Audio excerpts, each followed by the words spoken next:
Hello，大家好，我係 Wing，歡迎大家收睇我嘅 channel。香港啟德體育園喺今年2025年3月份已經正式啟用，到而家呢，我都仲未去參觀過，難得今次有機會可以去到啟德體藝館，當然就要把握機會去參觀一下啦。首先就講下去啟德體藝館嘅交通方法。咁最方便嘅方法呢，就係搭港鐵去到屯馬綫嘅啟德站。咁除咗啟德站之外呢，仲可以選擇呢去到宋皇臺站嘅，兩個站呢都係 D 出口出去，步行大概10至15分鐘就可以去到。咁兩個車站呢就對應唔同嘅場館嘅，咁所以大家呢可以選擇呢睇下你想去邊一個場館呢，而揀返呢你喺邊個地鐵站度落車。今次嘅目的地呢，我就係要去啟德體藝館，所以呢，我就選擇呢搭到去啟德站。咁呢出咗站之後呢，就去 D 出口，沿路呢都有升降機嘅，所以十分之方便。出站之後呢，亦都會有指示牌，一路呢就可以呢沿住指示牌去到場館。出咗地鐵站之後呢，左右兩邊呢都係一啲嘅私人屋苑。跟住人群嘅方向呢，就可以行到嚟啟德嘅體藝館。綠色呢一座呢，就係噶啦。咁行到呢個位置呢，就有個打卡嘅水池，咁好多人呢停低咗喺度呢用腳架影相嘅。啟德體藝館嘅入場門口呢，就位於啟德嘅零售館中間，咁所以呢，穿過埋呢邊嘅啟德零售館呢，先可以去到入口嘅位置。咁呢一度呢，就係佢嘅入口啦。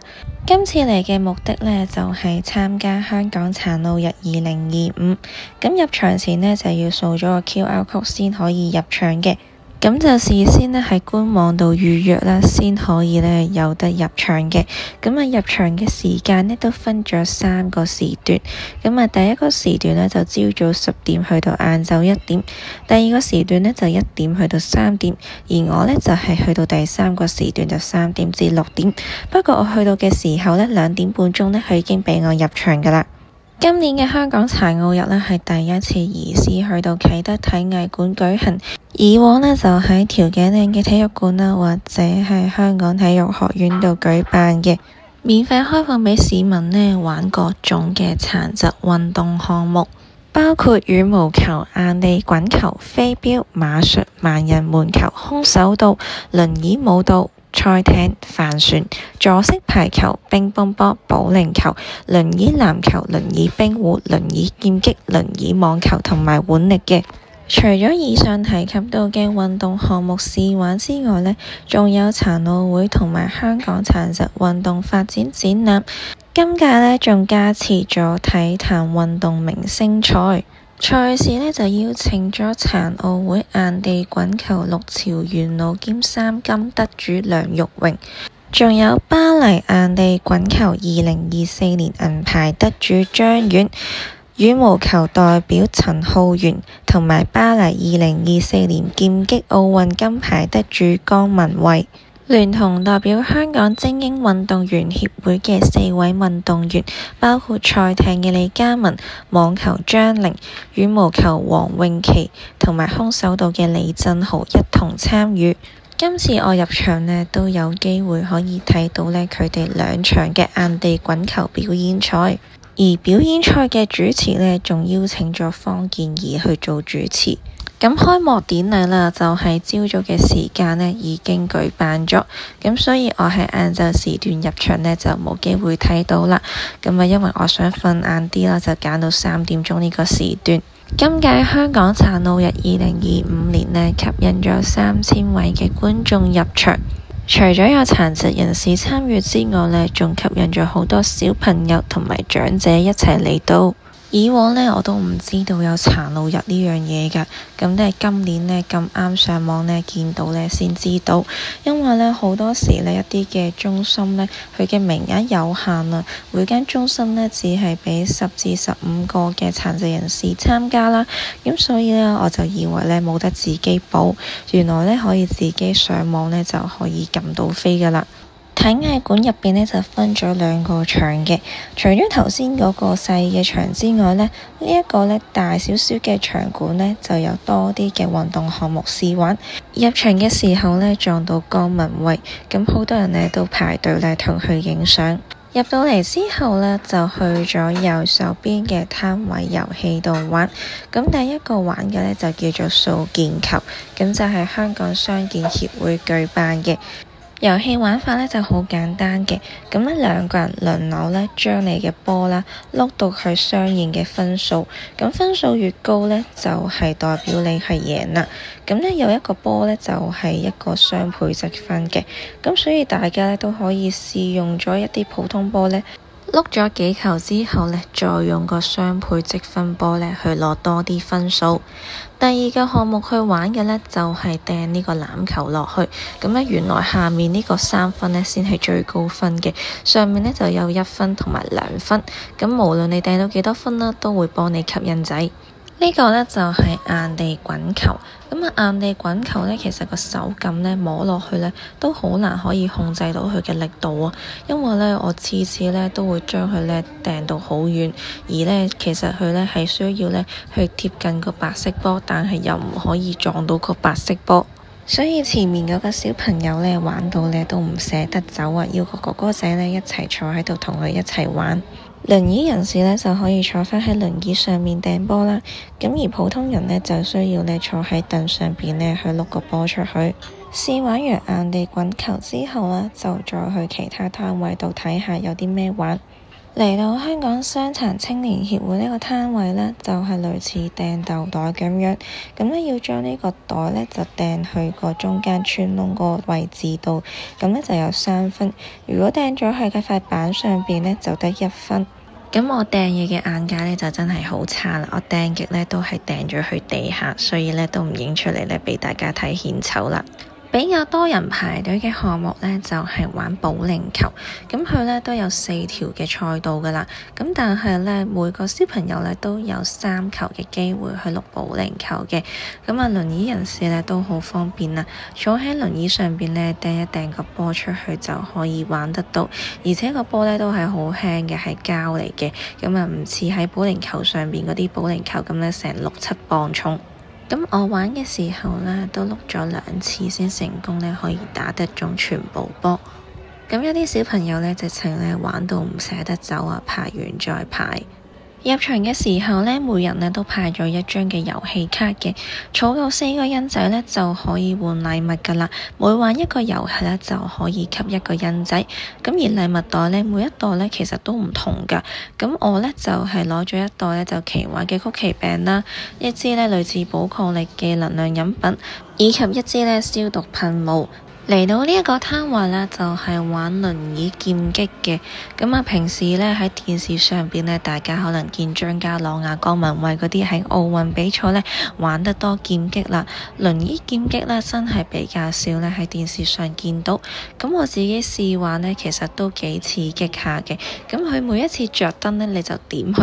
開頭呢，我以為呢要點中間嘅位置，但係呢，職員話呢，其實呢都係睇你嘅反應嘅。你點得多越多呢，其實呢就代表贏噶啦，所以呢都唔需要呢去點中去中間嘅位置，可能呢你點到去側邊呢圓圈範圍內呢邊一個位置呢其實都可以嘅。呢一邊呢就係呢去跳輪椅舞嘅，咁有一個就做主持啦，一個呢就負責帶領，咁呢就會向左向右或者呢係轉彎咁樣一齊玩。咁每次跳輪椅舞呢，都大概可以畀10個人一齊入去嘅。咁但係呢，佢嘅時間都比較耐，咁我呢就冇排隊玩啦。咁啊，嚟到今屆呢最矚目嘅體壇明星賽制，咁呢就有唔同嘅運動員呢一齊坐喺張凳啦，或者係坐喺佢自己個輪椅上邊呢，就玩硬地滾球嘅。咁啊，分咗2隊啦，紅波同埋藍波2隊。咁呢每隊呢，每次呢只可以呢派1個代表呢去碌粒波出去。咁而家呢，就係佢哋嘅熱身環節啊！咁啊，熱完一陣身之後呢，轉頭呢就係開始正式嘅比賽啦。每隊呢，除咗有2至3個嘅明星運動員參加之外呢，仲有呢本身佢自己贊助商派出嘅人士參與。我哋嘅一啲嘅硬地滾頭先，係啊，非常然後喺度有冇啲定期嘅，即係大家相同嘅之後，呢個時候咧，首先將呢個 Jack 咧就係白色呢一個嘅硬地滾頭咧，發揮小宇宙啊！其實呢個睇落去咧，因為要出馬啦，阿榮咁快就要出馬啦，嚟啦！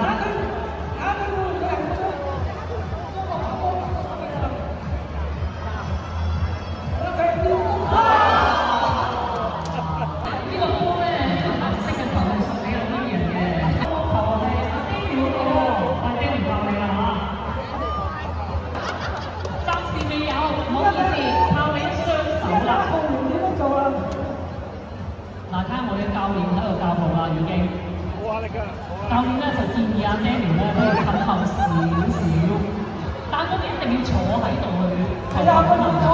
我哋不能夠係企喺度投球。嘅，好啦，呢條靠你啦。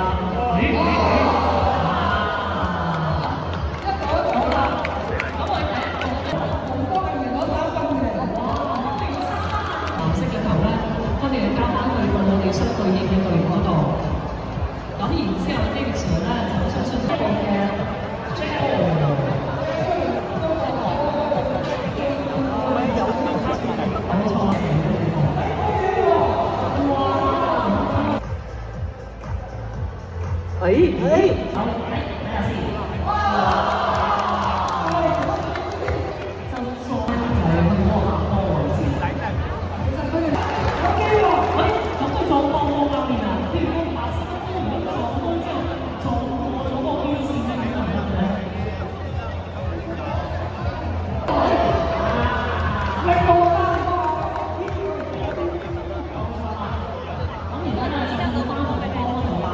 好，睇下先。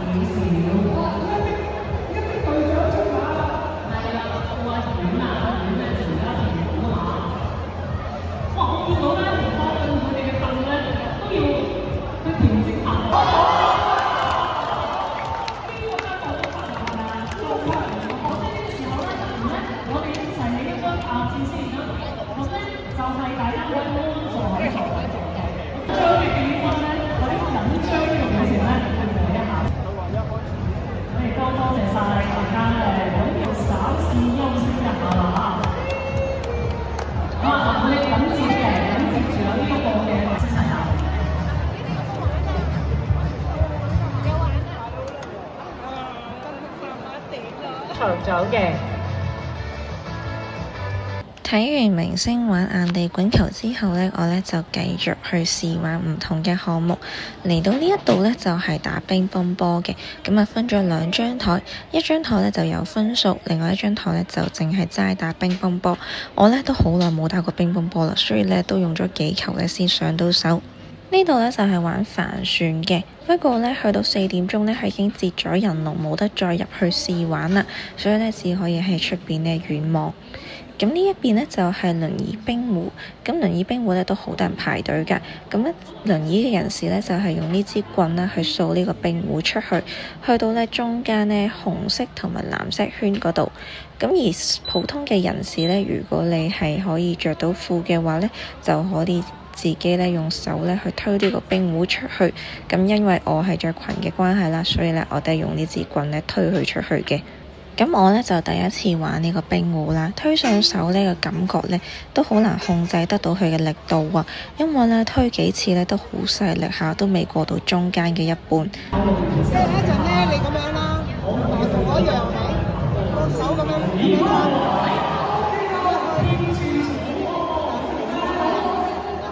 陣間你呢呢度會呢會揸住嘅，即係要擺我都擺喺度，然後咧我哋開始，你試下先，試下推棍先，試下推支棍先，係啦冇錯，好，跟住擺壺啦。嗱，擺到好就唔好喐咯喎，就咁噶啦，因為佢唔係吸實嘅。好嘢，咁你可以大力少少。10點？你錄音6點10分。係啊係啊。冇得拉㗎呢個，因為停唔到。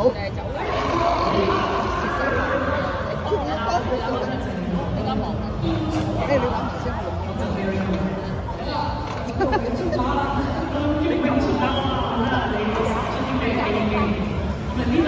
係咪接佢咁歪咗？你咧，係啦。咁樣係啦，隻手拉右少少，拉右少少，就拱出嚟先至夠力嘅。好推出嚟，好啦，係嘛，大力咗啦，係嘛？係啊。呢個波靚波嚟嘅，嗱一樣，你可以大力少少啦。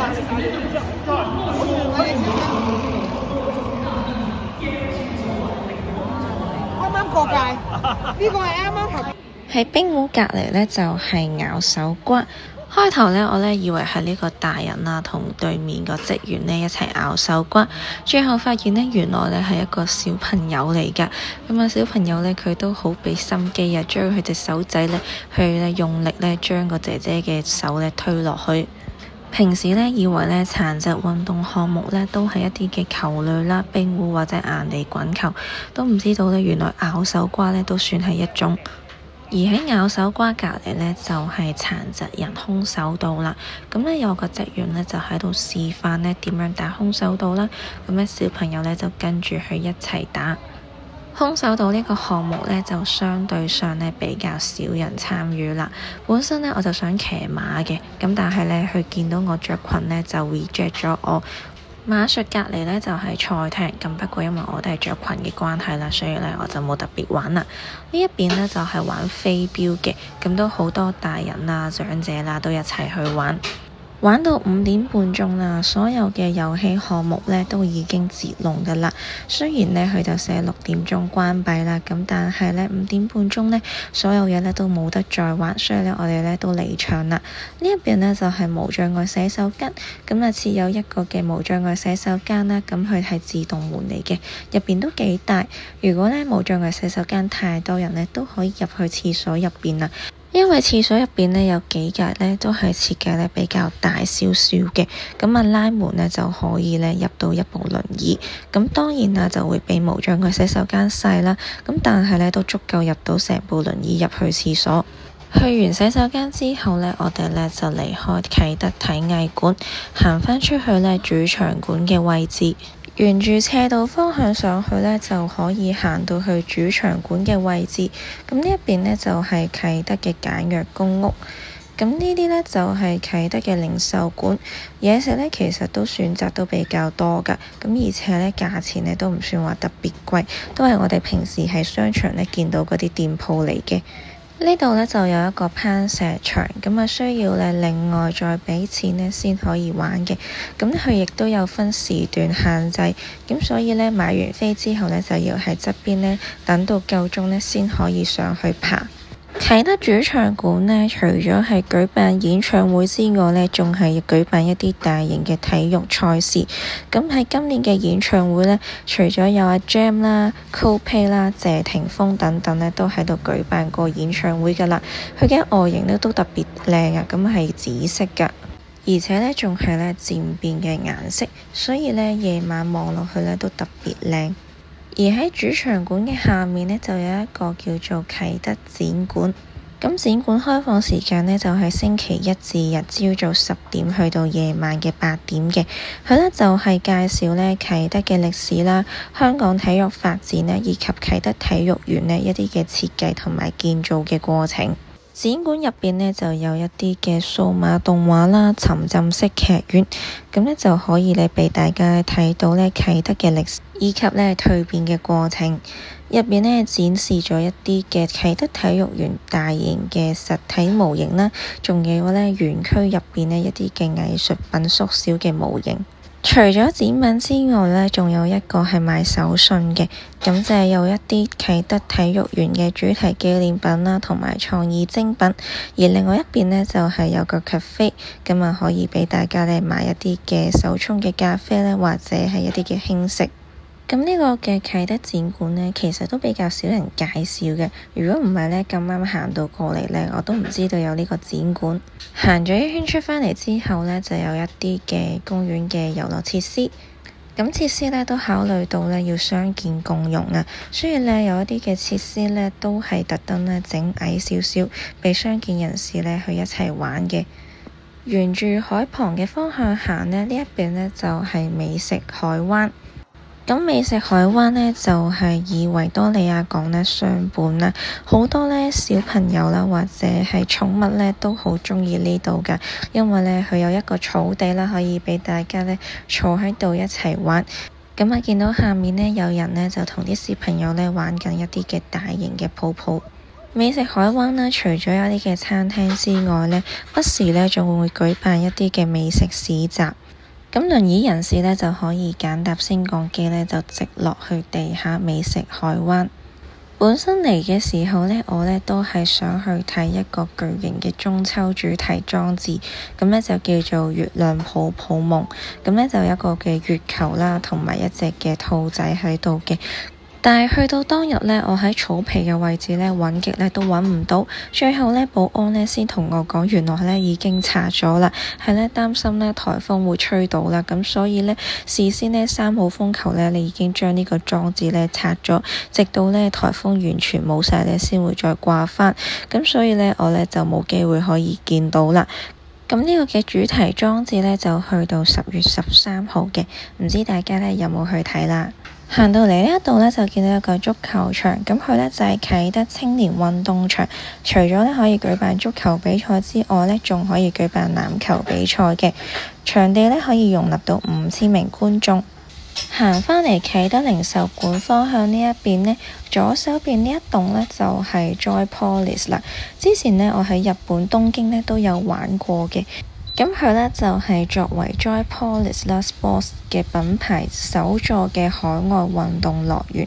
咁呢，佢坐落喺啟德呢一座叫做啟德體育園運動健康中心，全棟樓呢就有5層高嘅。咁 Joypolis 呢佔地面積呢就係3萬平方尺，咁有10幾種嘅運動同埋呢玩樂設施。每張門票嘅價錢呢，平日呢12歲以上呢就係320蚊，4至11歲呢就260蚊，而有樂悠卡呢就係180蚊，而星期六日啦或者係公眾假期呢就呢要360蚊，而4至11歲呢就300蚊。至於樂悠卡呢，就價錢不變，都係同平日一樣180蚊，而每一張嘅門票呢，只限呢120分鐘，仲有指定嘅時段入場嘅，所以大家呢就要留意返邊一個時段入場啦。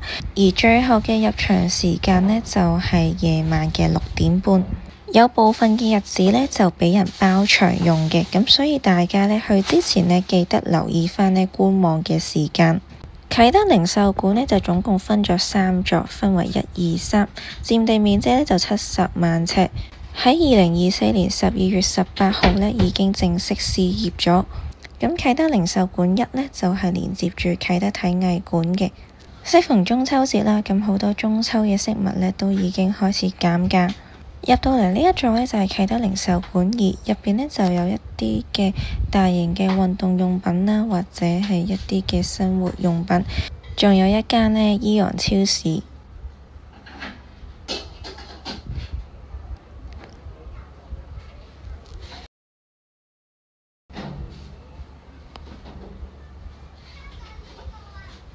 不過我諗住搭升降機落去 B1 呢一層去AEON呢，但係出到去呢就係停車場嚟嘅，唔知道要點樣行呢先可以去到AEON呢。商場入邊嘅無障礙洗手間呢就唔係自動門，咁呢就要人手拉嘅。入邊嘅空間呢都算大，而殘廁隔離呢就有一個叫做通用洗手間，咁無論咩性別嘅人呢都可以入去。3樓呢一層呢，主要呢就有壽司郎、牛角 J、和平飯店、名苑酒家，亦都可以呢穿去保齡球場嘅。呢度呢係全港最大嘅保齡球場，有40條嘅賽道。開放時間呢，就係星期1至2朝早10點去到夜晚嘅11點。面積呢係有成4萬尺。除咗有得玩保齡球之外呢，仲有桌球啦、酒吧、餐廳同埋 KTV 區。每個球道出邊呢，亦都有一個等候嘅位置，可以俾大家坐下啦、換鞋嘅。咁而大家呢，亦都可以租用場入邊嘅 locker， 咁 locker 都好多下嘅。至於保齡球嘅收費呢，可以計每局啦，或者每小時計算。咁啊，自己可以選擇呢邊一個係最抵玩啦。咁價錢方面呢，亦都有分為成人啦、學生或者係長者優惠嘅。咁啊，平日嘅價錢呢，6點前呢，成人呢就係45蚊啦，學生35，而長者呢就38蚊。而租鞋呢，每一對呢都要15蚊嘅。平日嘅話呢，學生同埋長者呢租鞋就係10蚊，但係星期六日呢就統一價錢啦，15蚊。至於按局嘅收費呢，就有時間限制，就係朝早10點去到晏晝嘅1點。平日呢就168蚊，而星期六日公眾假期呢就係228蚊。咁計小時嘅話呢，就會包咗4對嘅保齡球鞋嘅。如果多咗出嚟呢，就每對要15蚊。至於美式桌球台呢，平日6點前呢，每個鐘頭呢就只需100蚊，6點後呢就要110蚊。而星期六日公眾假期呢，每個鐘呢就要120蚊嘅。而喺門口位置嘅酒吧、餐廳呢，就有啲酒精飲品啦、無酒精飲品，咁啊可以呢坐喺個吧台位置呢，一路飲酒一路食嘢。由零售館穿返出嚟呢，就係啟德嘅體藝館，咁啊工作人員呢已經陸續呢開始執嘢噶啦。行返出去之後呢，就係啟德嘅北斗園，佢呢就係有一啲嘅戶外嘅體育設施。咁呢一邊呢，就係有蓋嘅硬地球場，入邊呢就舉行緊呢匹克球嘅比賽。只需要呢年滿15歲呢，就可以呢登記成為會員，然之後呢再喺啟德體育園嘅網址啦，或者係手機嘅應用程式，就可以呢預訂未來10日嘅設施。咁啊呢一邊呢，就有一個嘅沙灘球場，咁場地嘅周邊呢，都設置觀眾座位，亦都有一啲嘅休息區嘅，咁可以呢舉辦沙灘排球啦，或者係沙灘足球。呢個遊樂場呢，就叫做五行童樂園，咁開放時間呢，就係朝早9點去到夜晚9點。樂園呢係需要分段去入場嘅，咁而每一段入場呢，亦都有人數嘅限制。我去到嘅時間呢，就係6點搭10啦，咁呢就需要等到呢7點半嗰一輪呢，先可以入去玩。入邊呢有2座呢10米高嘅遊戲塔，咁呢就可以玩上滑梯嘅。而有一啲嘅區域呢，就係呢可以為2歲至5歲嘅小朋友呢去設計。咁啊，亦都有一啲嘅沙池啦、攀石場啦、繩網咁樣。園區呢入邊呢，亦都有考慮到呢傷健共融啊。咁啊，有一啲嘅沙池啦、跳彈床呢，都可以俾一啲嘅傷健嘅小朋友呢去體驗到。行完啟德體育園啊，咁啊夜晚晚飯呢就去返 Airside 嘅商場入邊食。咁喺呢兩邊嘅住宅嘅下面呢，其實呢都有唔少嘅餐廳嘅。咁但係呢啲嘅粥鋪嘅價錢呢都幾貴下嘅，差唔多50蚊一碗粥，所以呢成間鋪呢都冇人幫襯。今次呢就係我第2次去 Airside。Airside 呢其實喺2023年嘅9月份呢已經開幕㗎喇。下面呢就係一個大型嘅購物商場啦，而上面呢就係甲級嘅寫字樓嚟嘅。適逢中秋節啦，咁所以門口呢都有中秋嘅月球燈。等 lift 呢亦都係多人到呢，需要呢有條排隊繩喺度呢，俾人排隊等 lift 嘅。撳 lift 呢都係好考技巧嘅，因為呢要撳到去白色呢先係成功撳到嗰一層。如果你撳多一下呢變返紅色呢，就去唔到嗰一層啦。晚餐呢就揀咗一間韓國嘅餐廳，咁啊因為佢有學生優惠啦，咁啱呢我又出咗成績表，所以呢就今次呢就嚟呢一間餐廳度食啦。咁呢間餐廳呢其實都幾多分店下嘅，不過入邊嘅人呢就真係冇乜啦，大部分嘅人呢都係帶啲狗狗啊，咁呢喺出邊門口位置食嘅。咁每年嘅開學呢，呢間餐廳呢都一定有一啲嘅學生優惠。今年嘅 Back to School 優惠呢，就去到10月嘅31號。咁除咗澳門 M8 啦同埋 PolyU 嘅分店唔可以用之外呢，其他分店呢都可以用呢個學生優惠嘅。咁中學生呢就按班裏邊嘅名次去計算啦，而大學生呢就計 GPA。咁總共呢就有4個唔同嘅優惠，包括係全單7折啦、自選韓式料理、自選窩夫同埋呢自選42蚊嘅飲品嘅。而我嘅分數呢，就係可以選擇呢一份免費嘅韓式料理。最後呢，我就揀咗一份嘅牛仔骨，咁啊價值呢就198蚊嘅。咁啊再嗌咗一碟呢，就係泡菜黑毛豬飯，所以最後埋單呢，連埋加日呢，就係130蚊。6樓呢個位置呢，就係空中花園嚟嘅，咁啊介紹下無障礙洗手間俾大家睇。咁呢度嘅無障礙洗手間呢，就係自動門嚟嘅，咁揮一揮手呢，就可以自動開門。而至於女廁方面呢，亦都係好乾淨嘅，咁不過6樓呢一層呢，就得2格廁格啫。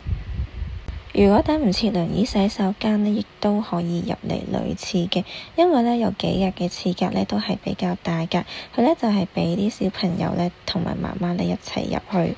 食完飯之後呢，就落咗去3樓，咁3樓呢一度呢，就有一個嘅藝文館啊，咁呢佢呢每次嘅展覽呢內容呢都會唔同嘅。